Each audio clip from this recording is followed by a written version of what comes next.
This week's episode of Discovering Trek is brought to you exclusively by Fansets. Later on in this episode, we'll have a special discount offer code just for Discovering Trek listeners. Discover a whole new universe of pin collectibles with Fansets. Online at fansets.com. A path to control, a family feud, and an emotional farewell. Episode 9 of Star Trek Discovery was an emotional roller coaster throughout, which ended on a note that would bring the most stoic of Vulcans to tears. From the continuing feud between Spock and Burnham to the mystery of Section 31's control, we continue to fall into the rabbit hole that is the mystery of the Red Angel. Were any questions answered this week? Well, let's find out. Welcome aboard, everyone. My name is Dan Davidson, and we are Discovering Trek.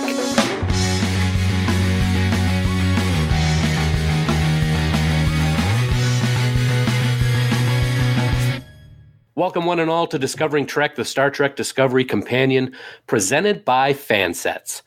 As our favorite ship and crew continue to elude Starfleet and Section 31, a welcomed ally shows up to help figure out exactly what's going on with all this Red Angel business. And when they arrive at Section 31 headquarters, they get what they least expected, and the results turn out to be, well, pretty disastrous. As always, this is the premier podcast for the most in-depth discussion and analysis about the latest episode of Star Trek Discovery entitled Project Daedalus. One of the things I love best about this season is the fact that the writers continue to focus in on the rest of the crew, and this week was no exception, as Ariam's past was finally revealed to us, and unfortunately, we found out about it not a moment too soon. While I think some people saw it coming, the final scenes of this episode were really tough to handle. And speaking of tough to handle, how on earth could I possibly hope to do this show without my trusted podcast partner? If my mind were being taken over to help end all sentient life in the galaxy, I know I can count on him to do the right thing. And, well, he would probably do it even if I wasn't trying to cause Armageddon. He is my special friend. He is my brother in Trek, and he is my amazing number one. He is Bill Smith. Bill, I think we got a lot to talk about, especially in this week's Red Shirt Roll Call. Am I right? Allegedly. Allegedly. We can't really confirm or deny that yet because we haven't given the spoiler warning, but I just want you to know that, buddy, I would airlock you in a second. I know that. Thanks for the introduction, buddy. It's good to be here. This is a rough one. You know, you and I watched this episode this week, and we both kind of felt like it was a kick in the gut, and that's because it was. Yeah. So a lot to dive in on here with Project Daedalus. Yeah, I agree. A lot to talk about. A lot of things to dissect and discuss, but we want to hear from our listeners about their thoughts too. So how can they get in touch with us to give us their thoughts on Project Daedalus?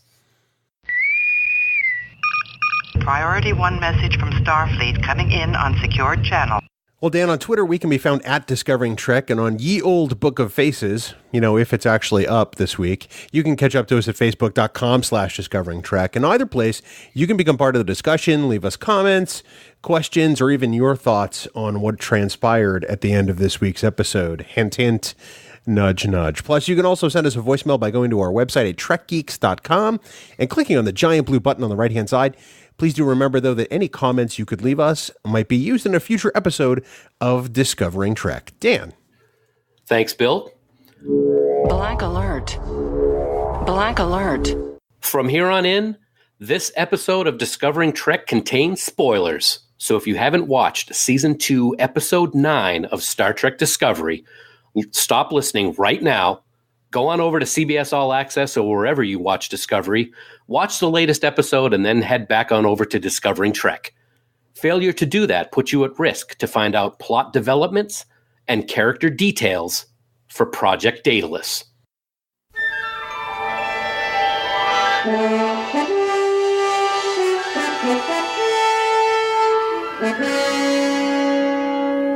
Trainees, to the briefing room. So, Bill, here we are in the briefing room to start our discussion on this very difficult episode. Let's get some high-level thoughts first. Thumbs up or thumbs down, and why? Well, I got to say, this one's a thumbs up. I thought it was done extremely well. I thought that it was an episode that made you feel a lot of things. We may not have known much about Arium before this episode occurred, and I think we got just enough to make the end of this episode as impactful as it was.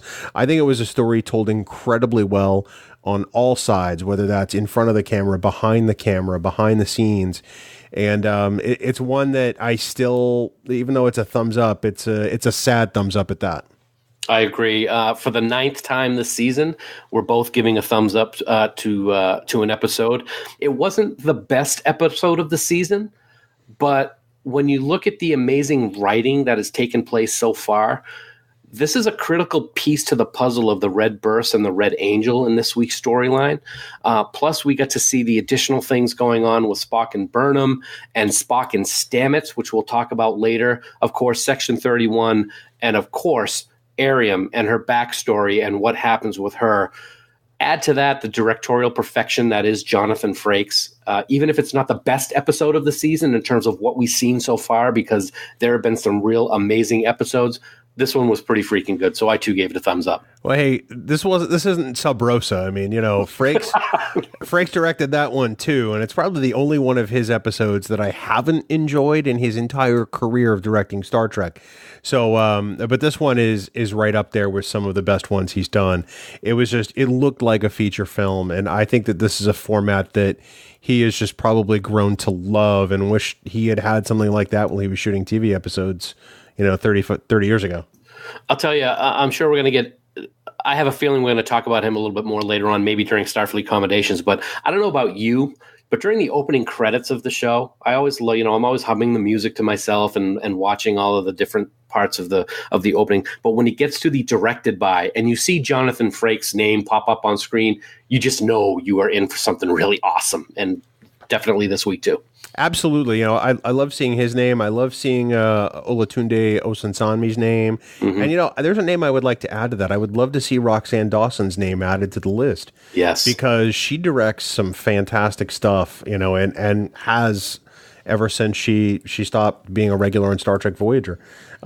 She's directed some incredible episodes of incredibly popular TV shows, and I think that it's time to bring her home to Star Trek. I like that.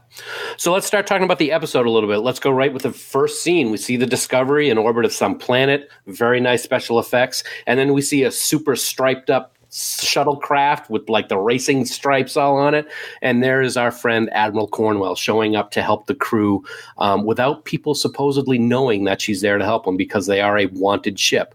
I got to tell you, she has become a fan favorite very quickly. She hasn't been in every episode, but every episode that she's in, she's really just done a fantastic job. Jane Brooke is great.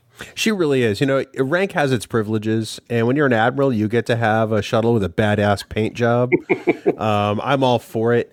I like Cornwell. I have to feel like I have to say that before I say what comes next. She's made some incredibly morally ambiguous decisions. Mm-hmm. Even in just a season and a half of Star Trek Discovery. I think as a person, she has an unenviable task of dealing with some of these things. But when you look at some of the things she's allowed to happen, right?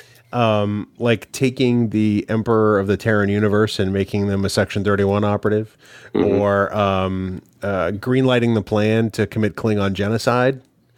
I have a hard time going along with that sometimes, but the more I see of Cornwell, the more I like her, if that makes sense. Makes perfect sense. All of her dialogue is very well done. There's a lot of snarkiness sometimes to the things that she's saying, which I really appreciate. I've seen online some people are kind of scared as to whether she's a badmiral or not, if she's going to end up being someone that does something that, she's done these things that you just talked about, like the genocide of the Klingons possibly taking place, or Giorgio in Section 31. Is she going to end up being the bad guy, like we saw with Lorca last season? People are worried about that. I'm not so much worried about that because I really like what she's doing, and I just don't even want to think about the possibility that she might not be the character that we've grown to appreciate so much. But she's done fantastic, and I got to say that speech, or I should say that argument, that she and Captain Pike had on the bridge when they were deciding what their next course of action was going to be was very, very interesting. You got a little bit more information of why the Enterprise was kept out of the war, and was she doing that just to coddle Pike's, ego a little bit, or did she really mean that if they were going to lose, they wanted the best to still be around to help pick up the pieces? What do you think? I'm going to back up a second and talk just one brief second more about Cornwell. I don't think her character is necessarily unassailable, but I don't think she's a badmiral.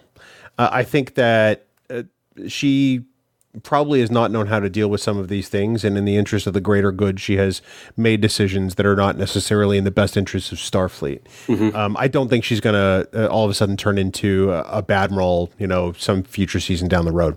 Regarding the Enterprise and that decision, no, I think she genuinely meant it. When she looks at Pike and says, we wanted the best of us to survive, I think she firmly believes that, although it's a bit of a backhanded compliment because everybody else on the Discovery was not picked for that. And they're all going, what about us? Are we chopped liver? Yeah, exactly. That's pretty good. Let me ask you this. That was a very tense moment between the two. Brilliantly acted by both Jane and Anson. But I got to ask, with what we saw, how we saw Pike react, and the way that he was kind of giving her lip, was that kind of out of line for Pike, and was it out of his character? Because he spends time talking to Ash Tyler about the chain of command and how you need to do things a certain way. Then he hauled off in front of the entire crew with Admiral Cornwell. What do you think about that? I loved it. I thought it was great, but is it non-Pike?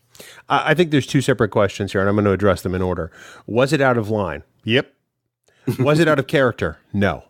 It's really not out of character for any Starfleet captain we've seen, because they've all challenged the authority of the Admiralty at times when they've had to, whether it's Kirk and a Commodore, or Kirk and an ambassador, or Picard and an admiral. Star Trek Insurrection, I'm looking at you. Or Sisko talking to Ross, or Janeway, who I'm sure challenged more than an admiral on her occasion, or even Archer, with Admiral Forrest. Yeah. I think they have all challenged the people directly above them. And I don't think that's out of character for any of them. And I certainly don't think it's out of character for Chris Pike. Well, I don't think it's out of character to challenge the Admiral. But do you think, based on what he was talking to Ash about, that it was out of character to do that in front of everybody the way he did? I mean, it's not something that the Admiral can be dressing you down and then say, hey, can we go talk in the side room? But some people have questioned whether or not that was something that we would expect to see from Chris Pike. That's why I say it was a little out of line. I still don't think it's out of character. Okay. No, that's good. I think it fits with Pike's vision of how things work on a starship. When he's talking to Ash Tyler, he wants Ash to know that Section 31's not in charge of the Discovery. He is. Right. And that he gets the final say, especially when, the chair outranks the badge. In this case, Pike was clearly upset. And I can absolutely see him doing that. Okay. No, I agree. I just like to throw out play the devil's advocate, so to speak, with the different things that I see online between the time the episode is on and the time we record. Continuing on the bridge, I really love the continued bonding that we see with the rest of the bridge crew. And when I say bonding, I say us as fans being able to bond with these other members of the bridge crew. We didn't see them in season 1 barely at all. In season 2, we started to see them more and more and more. And now we're seeing reactions and relationships between these crew members. And I think that the writers of the show have made a real effort to try to make these characters feel more part of what's going on. I think that's true. I think that there was a huge missed opportunity here. We talked about the short treks earlier, this season. We talked about how we wished that they had taken some of the bridge crew and given them some of these episodes so we could learn more about them. And I think that the Arium chunks of this episode would have been the perfect short trek. So I think that's really an opportunity missed by the producers, and I would have liked to have seen it come out that way. However, I do think that these bonding moments worked really well in this episode. It was good to see them relate interpersonally. That's something we're used to seeing in Star Trek. It's something we haven't gotten a whole lot from Discovery, I think, by virtue of how they're telling the story. We've talked about how it's a novel for television and they unload, one chapter of that novel a week.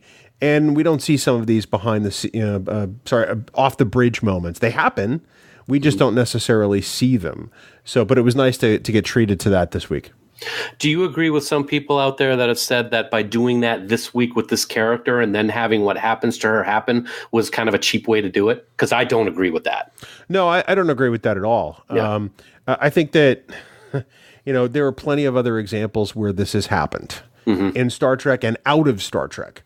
Sure. I think that, to me, that speaks more of people wishing they had had more time getting to know this character like they did in this episode, which I think is a different, complaint. Okay. It's one I understand, but I don't think it cheapens what happens in this episode at all. I agree. The other thing I wanted to bring up in regards to the Discovery bridge scenes that we saw this week was something that I unfortunately really didn't like. It's not often that I take a moment to say something I really didn't like in an episode, but I got to say, man, I really disliked when Tilly started motor mouthing to the Admiral when she first arrived. We've been over the course of this season talking about, are they overdoing it with Tilly? What's going on? And over the last couple of weeks, we've really seen a change in her character, which made me think that had kind of been put to the wayside a little bit.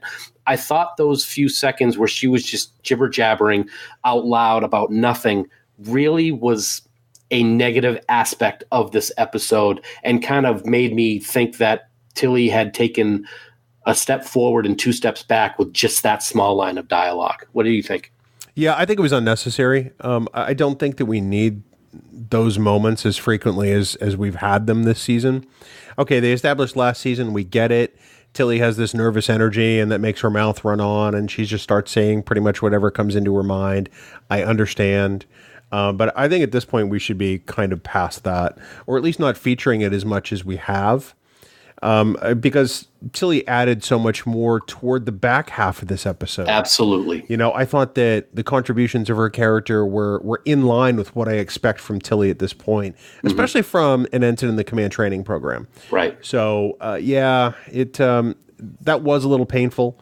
But to me, it was probably a very tiny thing in an episode that I thought was pretty great.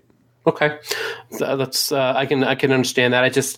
I'm hoping that it's not something that we continue to come back on week after week, and when we're on like the final episode of the season, that we're still talking about one of those uncomfortable scenes with Tilly that we may not thought of was needed. But we'll see. So good stuff going on the bridge. Let's talk about the family issues that we have going on in this episode, because we got some family issues going on. Just a couple. Oh my gosh, Spock and Burnham.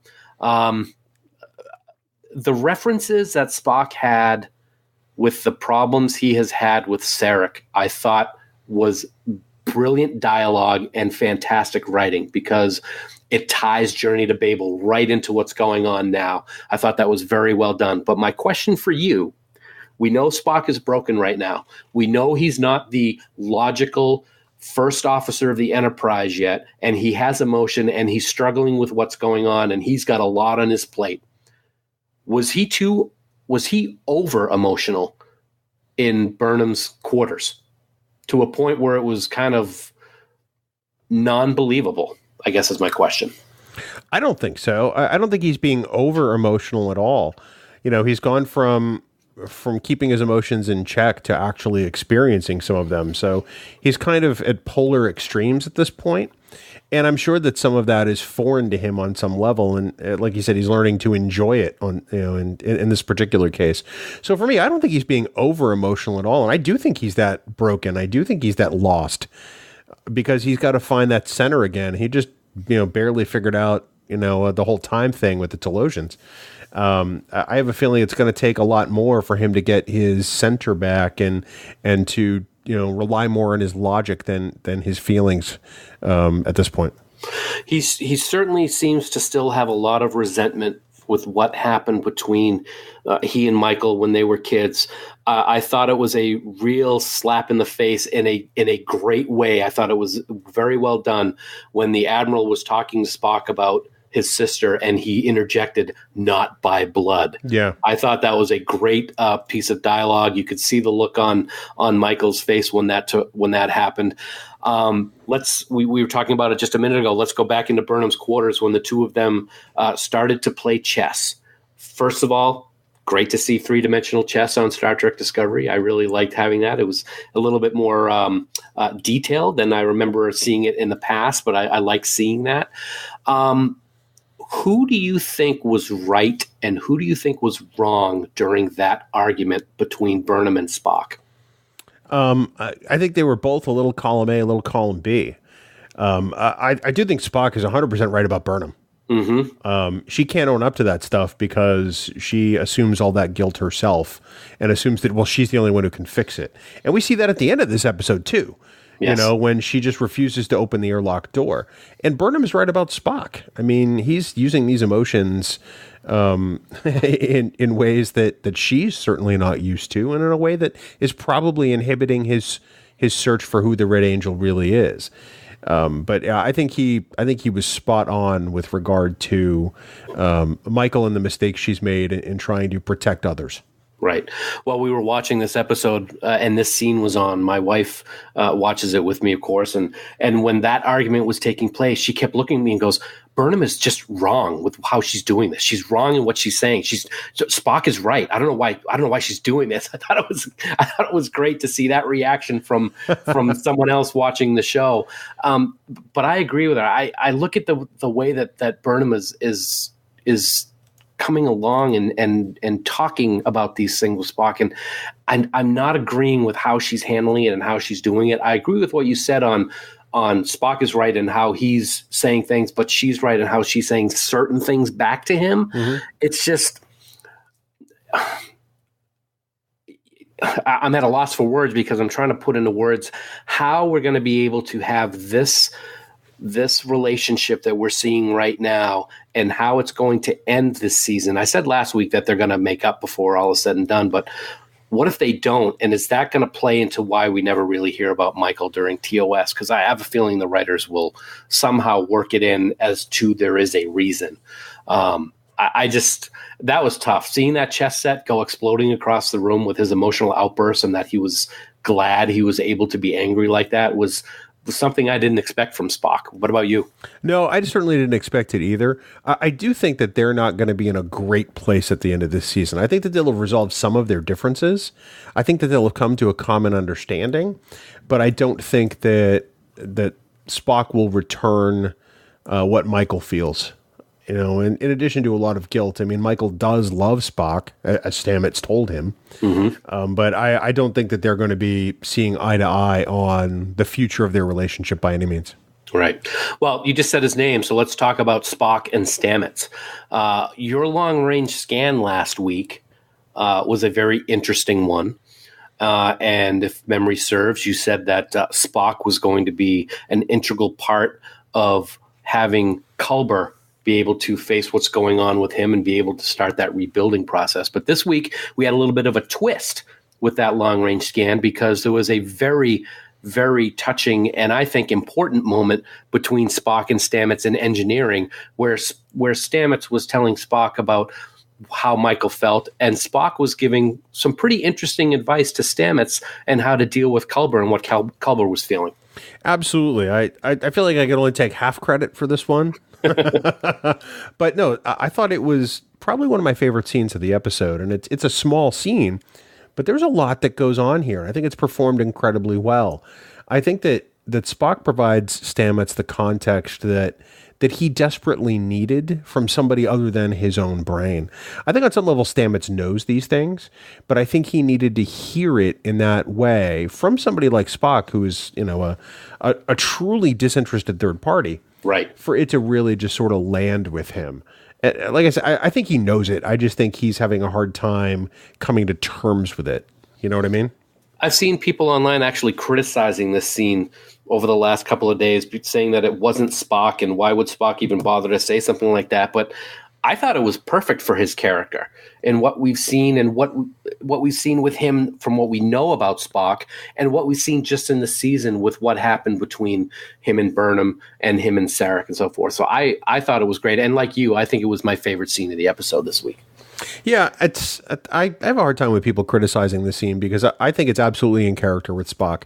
I think that Spock would offer those words, whether he was relying on his logic or his emotion, because we've seen him have similar moments in the original series. Yeah, where he offers words like that on some level. So I think it's like I said, it's probably one of my favorite scenes of the episode. Kudos to both Ethan Peck and to Anthony Rapp. I just think it's a beautiful job by both of them. Yeah, absolutely. So the Discovery heads over to Control, and I can't help but think of like Get Smart whenever we talk about Control. But interesting that for some reason, part of the whole problem on the bridge that we talked about earlier was the use of mines. I'm really not sure why mines aren't allowed at any time. I kind of thought that was funny, but that's just kind of a little side note.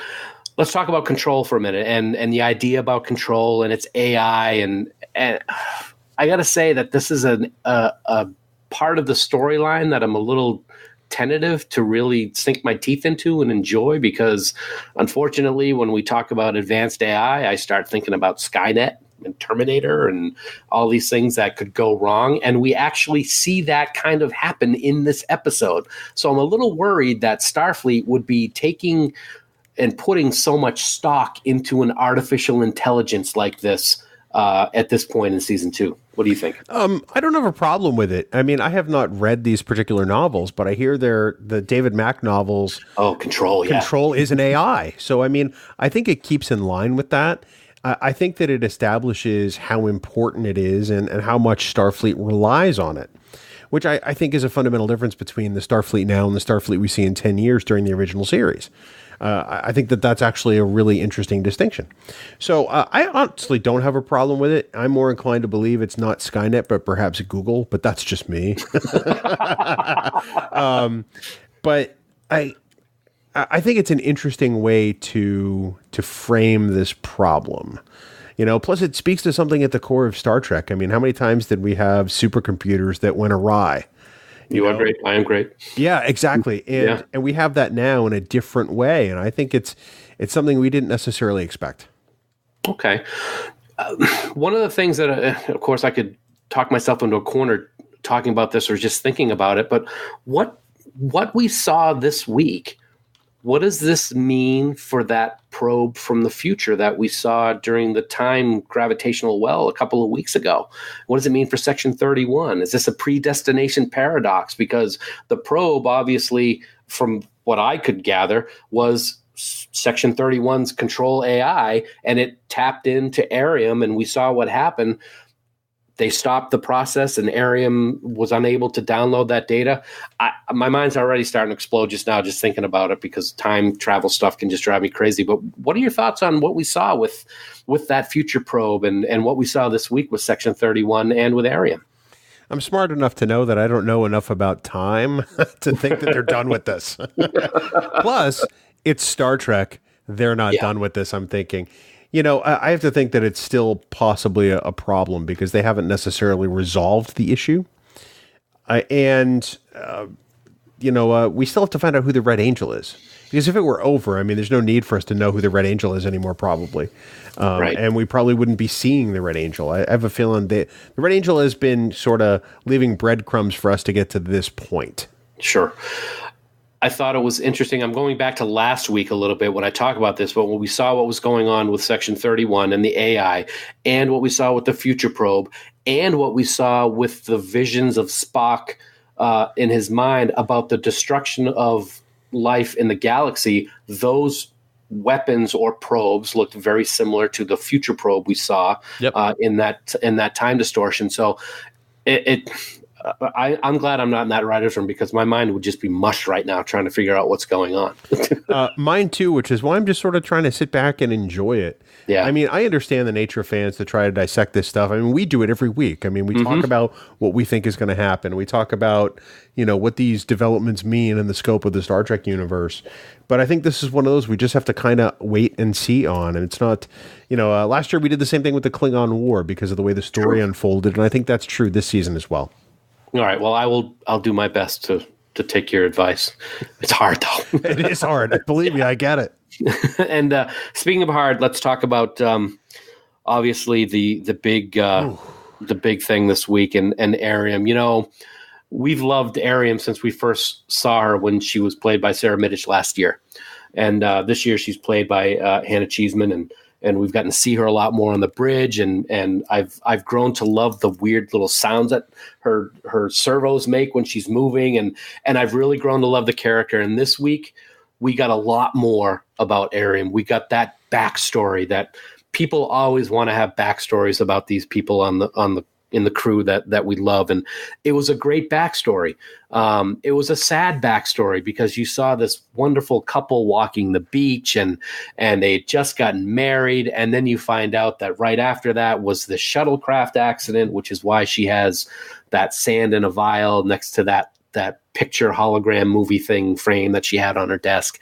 And you just couldn't help but just feel so bad. Didn't feel as bad as I was going to feel about 45 minutes later, though. Right? Jeez. Right? It was something that was crafted, I think, extremely well. It was nice to see that, it made you wonder how she got from, human walking on a beach to, cybernetically enhanced human. And was it because of the accident? Was it because of her grief? A survivor's guilt? Was it because of who knows? And then how much of herself has she lost in that process? Which is why I say this would have made a fantastic short trek. Yeah. To examine when she became Ariam. Was that her name before? I mean, at what point did she, go from being, I don't know, Jane Doe to RoboCop? You know what I'm saying? I do. I thought it was hysterical how Tilly called her a robot. That was really good. I liked the dynamic that we've seen with Ariam and Tilly. Even if some of the things that we've seen only were this episode, which is some of the criticisms that I've heard, which I don't agree with, is we see all of these memories and stuff thrown in of them all hanging out. We've never seen that before, so it made it feel cheap, and I don't agree with that. I thought those scenes, like the cafeteria scene where they're all sitting and talking and laughing, was very well done and makes you have a connection with these characters that I feel that other people don't seem to feel. So I like how the writers did what they did. It was like they dumped all of this stuff onto the character of Ariam so we could really appreciate what she was before, what she was now, what she was going through when she was taken over by Control, and then boom, she's dead. It made the death that much more a gut punch, like you said earlier, because we have just gotten so much of this stuff to really attach to Ariam with, and then she's ripped away and sucked out of the airlock or blown out, Data would say. So yeah.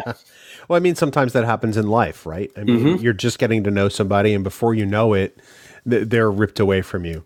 Or, you've gotten to know somebody and that happens, and maybe the other people around you didn't know you knew them as well as you did. Right. I thought it was played exceedingly well. I really loved those scenes where you got to see, them acting as friends or relating as friends. Do I think we need to see more of that in Discovery? I do. I would like to see more of that in Discovery. It doesn't have to be a whole episode. It can be little bits here and there, but I would like to see more of that because I think it adds texture to this crew that some people feel is lacking in the show. I totally agree with that, and I'd like to see that as well. And it doesn't mean that if in one episode all of a sudden we start seeing some backstory about the communications officer that he's going to die at the end of the episode. I don't think that that's what the plan is always going to be. And I appreciate those quote memories that she was saving or deleting because it really let us learn about that character. I really like your comment that you made a second ago of whether that was her real name before. That's kind of cool. I like that. Yeah, well, and, there are some people also theorizing that perhaps Ariam's memories on Discovery become Zora. Mm-hmm. I've seen that from Calypso, and I don't think that's the case. I still don't think that Calypso is going to tie in anywhere to Discovery. Yeah. And I kind of hope it doesn't, because I think it stands alone. So, well, one of the other things that took place with Ariam this week was, of course, when she was in another area of the ship besides the bridge, downloading that information from the probe or the life form, whatever that was that we saw a few weeks ago. And Security Officer Nan walked in and kind of figured that something just wasn't right. And then later on the bridge, when Ariam is Ariam and then she's Control Ariam and doing things, Nan is just kind of lurking in the background watching what's going on.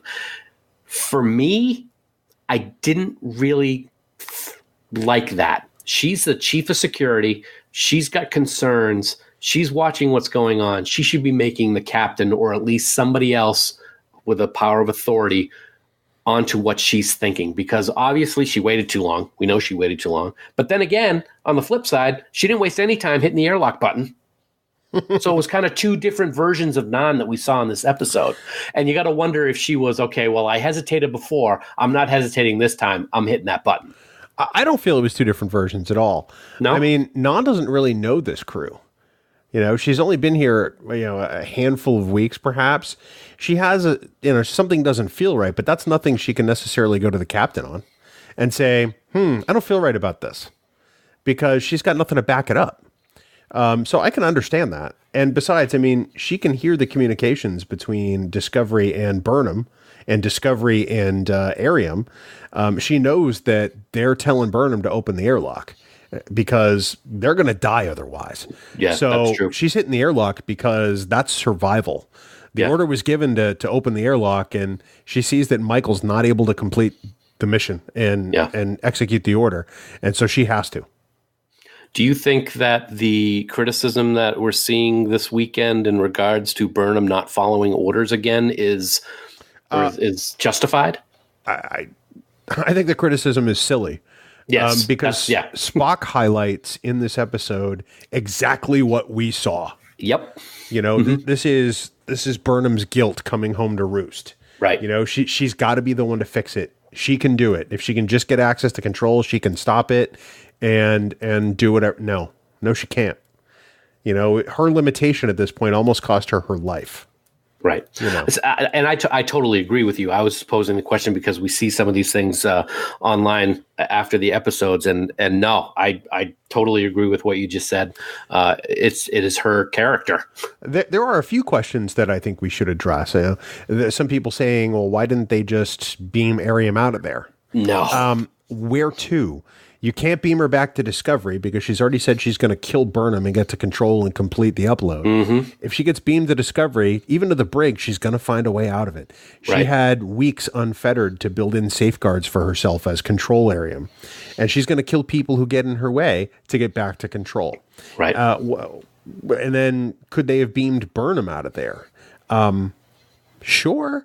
But then Ariam still gets through the door and gets to Control. Yep, exactly. Yeah, that's been I've seen a lot of that over the weekend, and you're right.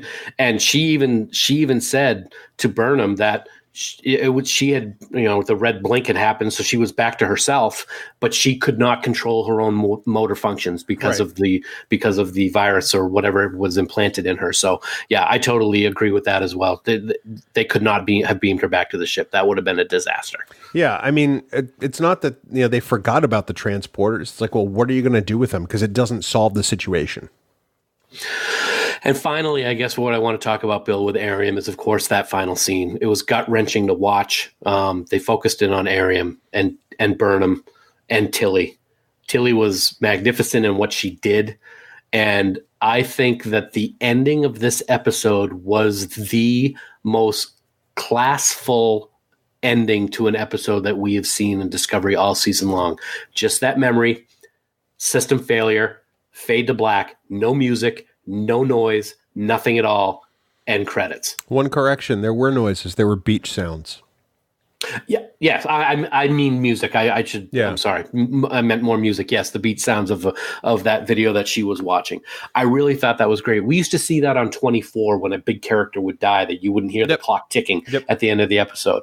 But I thought, and I always appreciated that. I think this was very, very well done. It was a great way to end the episode. I want to say that you and I saw it earlier in the week on a screener from CBS PR.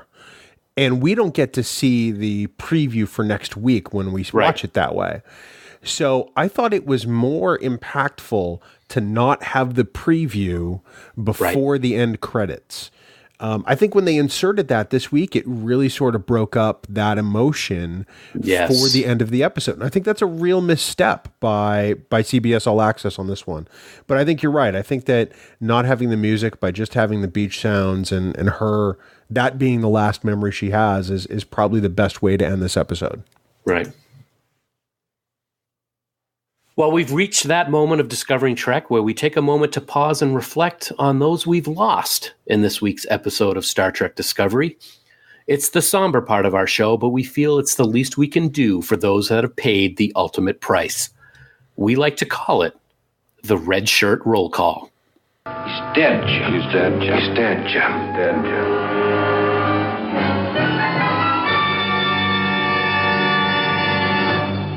Well, Bill, for weeks I've been joking about how boring this segment has become because there hasn't been anything going on to report here in the good old RSRC. But be careful what you wish for, right, buddy? We are back in business, buddy. The roll call is just teeming with names this week. First up, we got to hand it to Admiral Patar, the Vulcan, in charge at the base of Section 31, and the three other Admiral Meat Popsicles that were there. They met an unfortunate end where we're guessing they froze to death when life support was turned off, trying to get out of there. But we gotta give some respect to Admiral Patar and the Meat Pops, which is consequently the name of my Whitesnake cover band. I like that. Thank you. Go with it. Thank you. And then Dan, of course, we would be remiss if we did not recognize Commander Arium from the Starship Discovery. That was a rough one this week, buddy. I felt it. You felt it. It's a sad loss, and it's a character I'm going to miss because I wanted to know more. She had the potential to be the Data of this series, in a way, with some of those scenes. Even this week, I thought some of them were very evocative of some of Data's journey.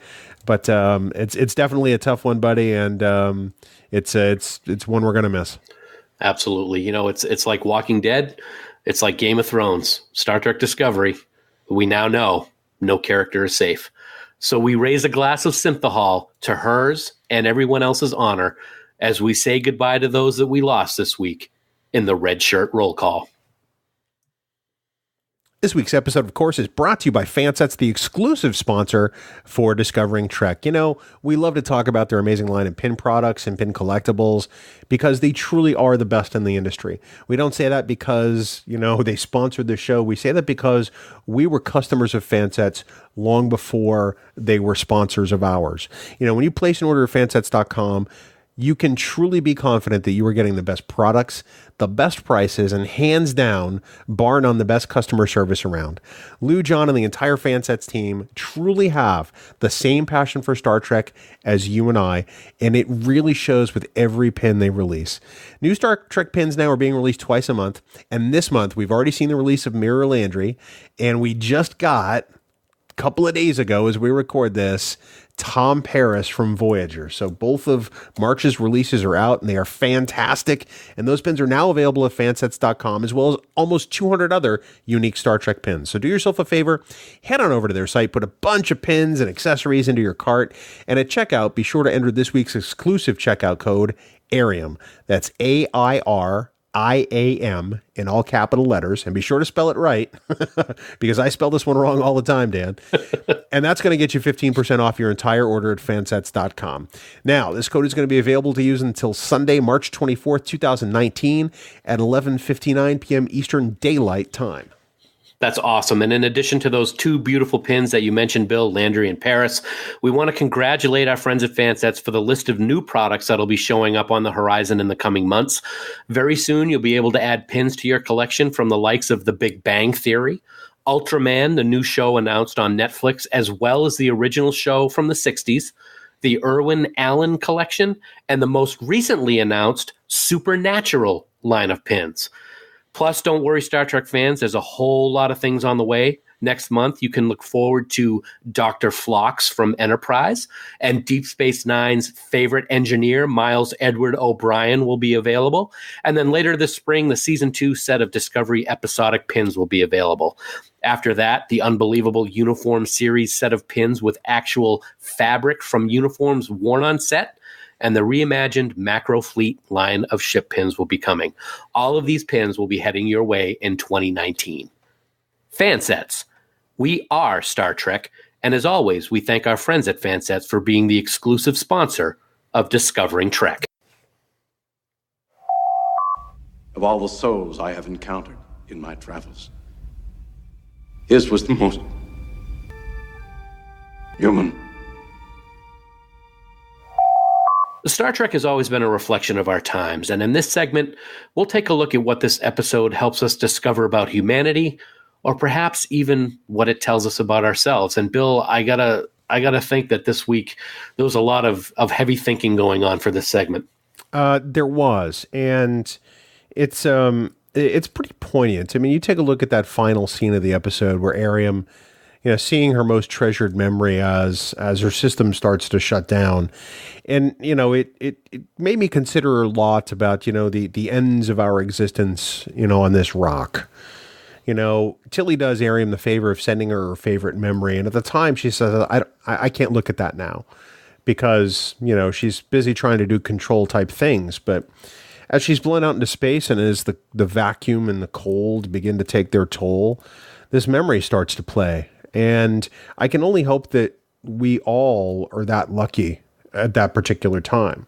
I don't mean to be a downer on this one, but, it's a stark reminder that we have to remember the good times. We do so many things. We have the stress of work and our family lives and bills and money and, a million little things that are, savage paper cuts that take our energy and our time and we forget the things that bring us joy and we forget the good times that we've truly had. So what this episode teaches me this week is that with everything going on, you have to stop and take stock of the good things that are around you because this existence is far too short.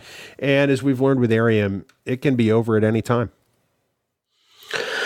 This week was a real jumble for me to try to figure out what I wanted to say and how I wanted to say it, and an unfortunate event kind of put things in focus for me.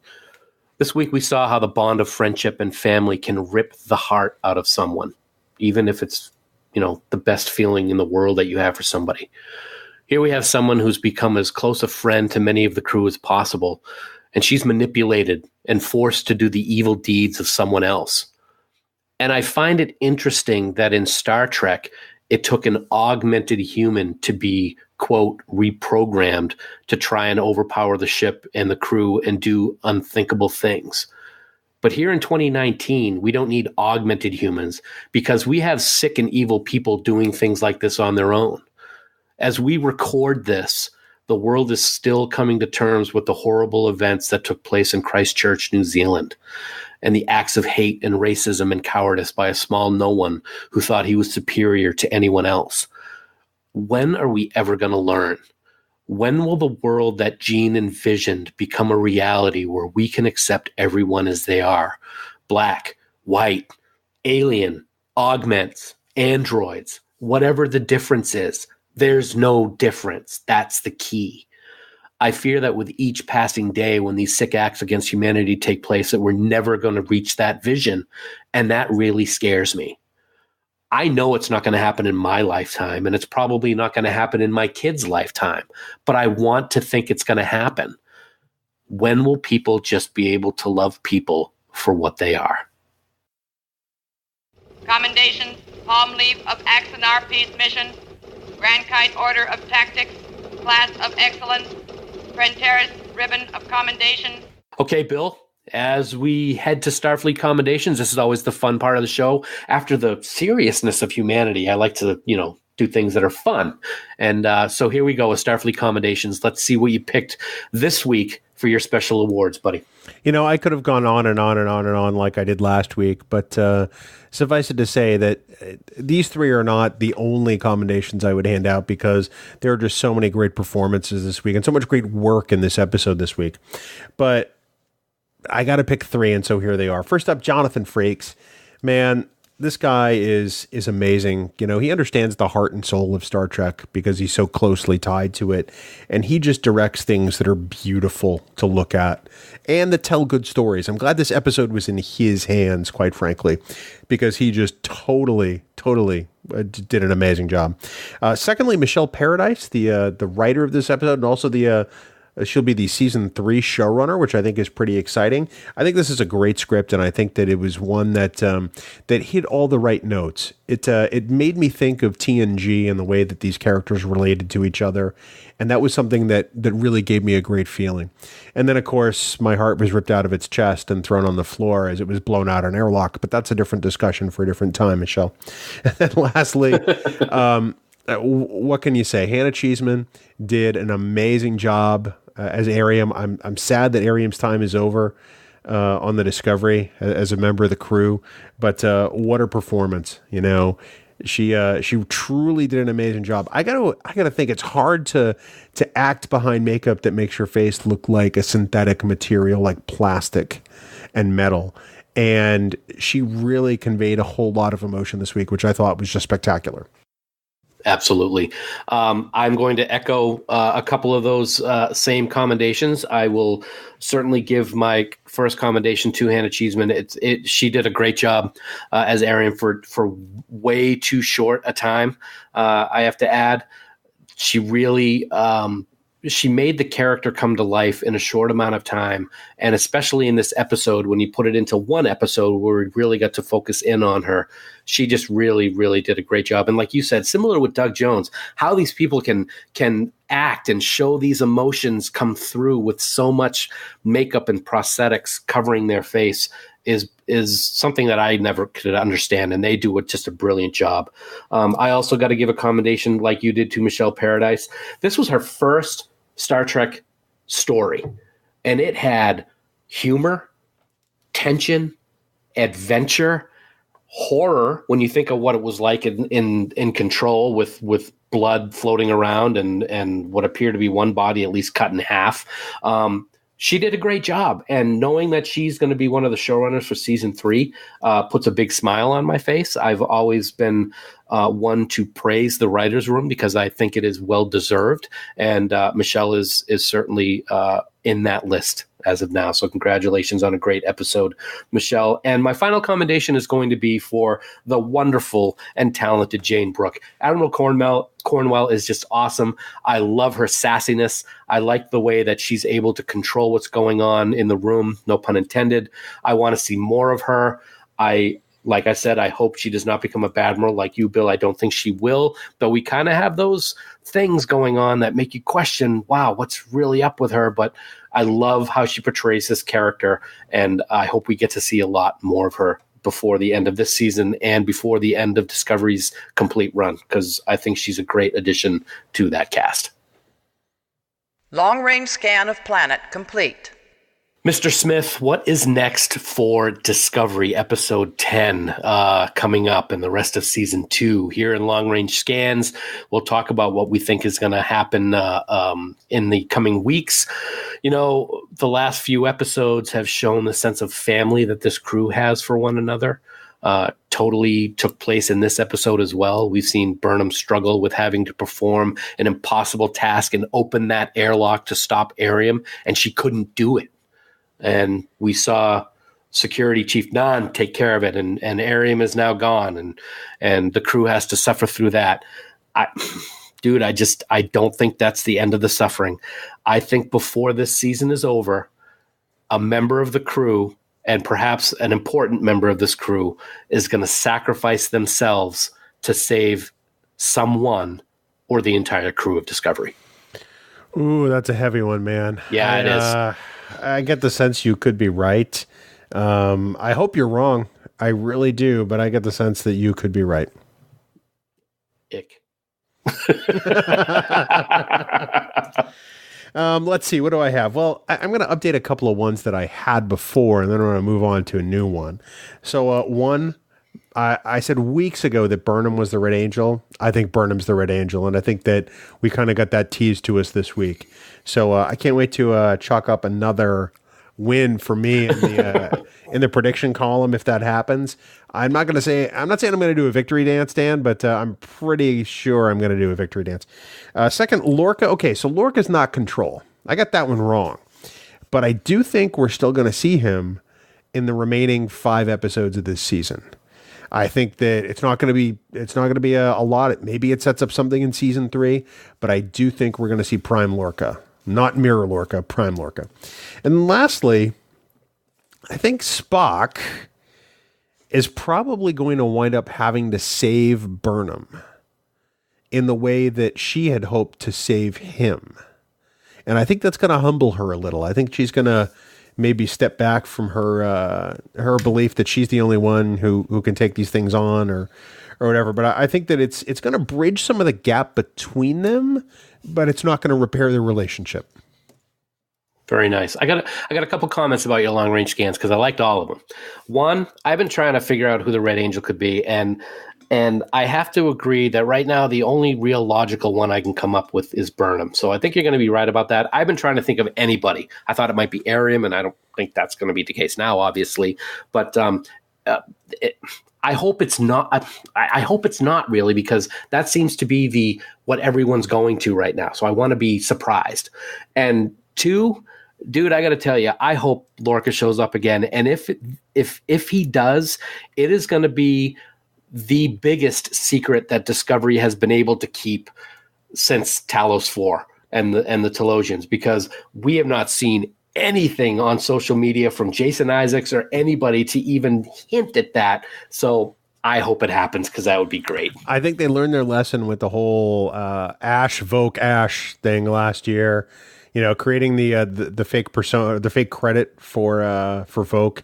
I think they learned their lesson just to keep it quiet, and that's the feeling I get. I don't know. I get this sense that we're the fortune cookie. I know it made it be nothing, but I still think we're going to see Lorca.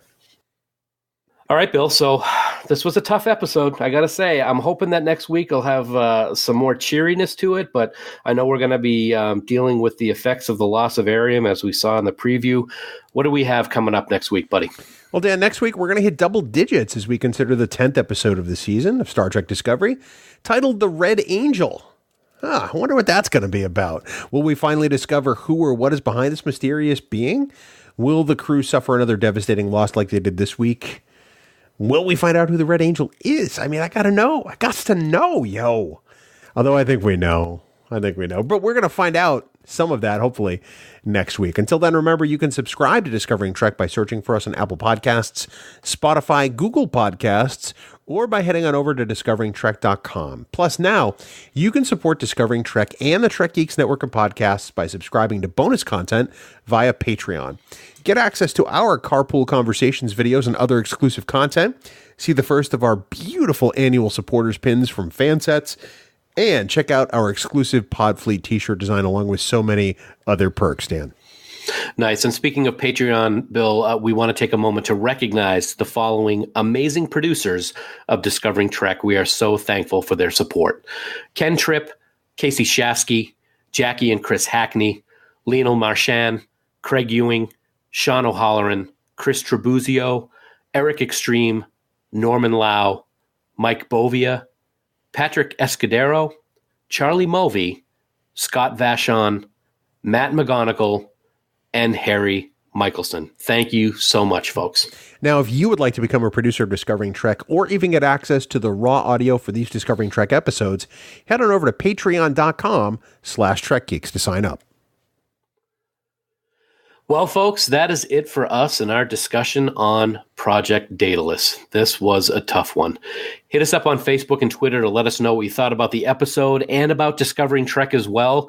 We thank you so much for taking time out of your busy schedules to listen to us talk about this amazing new chapter in the Star Trek universe. And we look forward to sitting down again next week to talk about Episode 10 and the Red Angel. Until then, here are some words of wisdom from Commander Michael Burnham. Sometimes the only way to find out where you fit in is to step out of the routine. Because sometimes where you really belong was waiting right around the corner all along. And until next week, never stop discovering. Music for Discovering Trek is provided by 5 Year Mission. They're writing one song for each episode of the original Star Trek. Download their music at 5yearmission.net. Discovering Trek, a Star Trek Discovery companion, is a production of Trek Geeks. Executive producer Dan Davidson. For even more Star Trek discussion, check out the Trek Geeks podcast, available on Apple Podcasts and TrekGeeks.com.